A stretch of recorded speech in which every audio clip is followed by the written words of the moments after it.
क्या आपने कभी सुना है कि एक कुत्ते की भक्ति ने भगवान को मंदिर से बाहर आने पर मजबूर कर दिया? पुरी के विशाल जगन्नाथ मंदिर के एक शांत कोने में एक छोटा सा लड़का रहता था। उसका नाम था चीकू। किसी को नहीं पता था कि वह कहाँ से आया था। ना उसका कोई घर था ना परिवार। लेकिन अगर कोई उससे पूछता कि उसका परिवार कौन है, तो वह मुस्कुराकर कहता, मेरा परिवार जगन्नाथ जी है। उसका एक और साथी था, एक छोटा सा भूरा कुत्ता, जिसका नाम था मीकू। ना वह किसी खास नस्ल का था और ना ही बहुत ताकतवर, लेकिन उसकी आंखों में ऐसी वफादारी थी कि लगता था जैसे दुनिया की सारी सच्चाई वहीं बसती हो।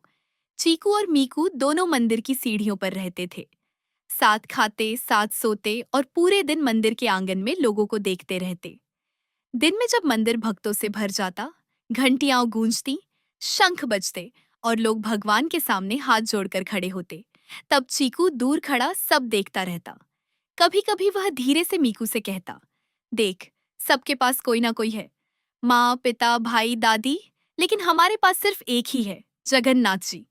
मीकू उसकी हथेली चाट देता, जैसे कह रहा हो, हाँ, हमारे पास वही है। लेकिन असली कहानी रात से शुरू होती थी।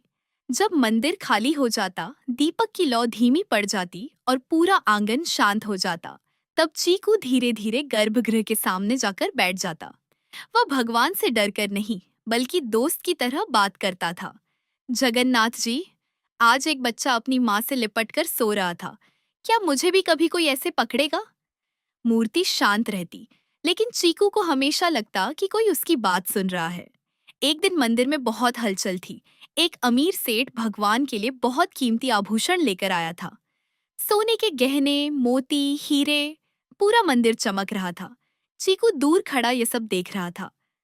उस रात वो भगवान के सामने बैठा और धीरे से बोला, बाबा, अगर कोई अमीर हो तो क्या आप ज्यादा खुश होते हो? क्या गरीब की बात धीरे सुनते हो? उसी समय सामने रखा दीपक अचानक बुझ गया। पुजारियों ने कहा, हवा का झोंका होगा।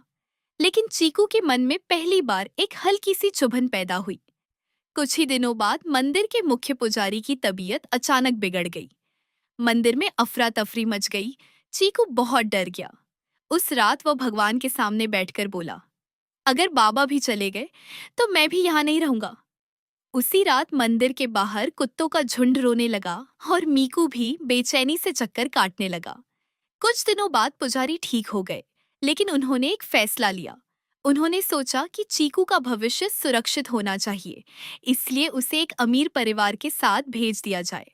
जब चीकू को यह बताया गया, तो उसने सिर्फ एक सवाल पूछा, क्या बाबा ने मुझे भेजा है? मुख्य पुजारी की आंखें भर आईं, लेकिन उन्होंने हाँ कह दिया। चीकू चुप हो गया। जब कार उसे लेने आई, मीकू उसके पीछे पीछे दौड़ता रहा, बहुत दूर तक, बहुत देर तक। लेकिन आखिरकार कार ओझल हो गई। मीकू मंदिर की सीढ़ियों पर बैठ गया और उसने एक लंबी करुण आवाज निकाली। उसी क्षण भगवान के मुकुट का मोर पंख हल्का सा हिल गया। सेठ के घर में चीकू को सब कुछ मिला, अच्छा खाना, साफ कमरा, सुरक्षित छत। लेकिन पहली रात उसने आसमान की ओर देखकर कहा, बाबा, अगर यह आपकी मर्जी थी तो मीकू इतना रो क्यों रहा है? उधर मंदिर में मीकू ने खाना पीना छोड़ दिया। पहले दिन उसने थोड़ा खाया, दूसरे दिन पानी भी नहीं पिया, तीसरे दिन वह गर्भगृह के सामने जाकर चुपचाप लेट गया। लोग बोले, कुत्ता है, भूल जाएगा। लेकिन वह नहीं भूला। तीसरी रात मंदिर में अजीब सा सन्नाटा था। मीकू अब हिल भी नहीं पा रहा था। मुख्य पुजारी उसकी हालत देखकर रो पड़े। उसी रात चीकू को सपना आया। उसने देखा, मंदिर का द्वार खुला है, लेकिन सिंहासन खाली है और सीढ़ियों पर मीकू पड़ा हुआ है। चीकू अचानक नींद से जाग गया। उसका दिल बहुत तेज धड़क रहा था। उसने बिना कुछ सोचे घर से बाहर निकलकर मंदिर की ओर दौड़ लगा दी। रात गहरी थी, सड़क सुनसान थी, लेकिन उसके कदम रुक नहीं रहे थे। मंदिर पहुंचते ही उसने देखा, मीकू सीढ़ियों पर पड़ा हुआ है। चीकू दौड़कर उसके पास गया और उसे गोद में उठा लिया। मीकू, मैं आ गया।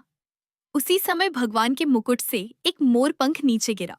पूरा मंदिर शांत हो गया और अचानक मीकू की छाती हल्की सी उठी। उसने एक बहुत धीमी सांस ली। लोग हैरान रह गए, लेकिन कुछ ही दिनों बाद मीकू ने चीकू की गोद में अंतिम सांस ले ली। मंदिर के पीछे उसका अंतिम संस्कार किया गया।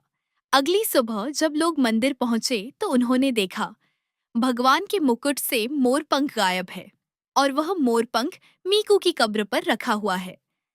तब लोगों को समझ आया भगवान मंदिर में नहीं रहते, वह वहां रहते हैं जहां कोई आखिरी सांस तक उनका इंतजार करता है।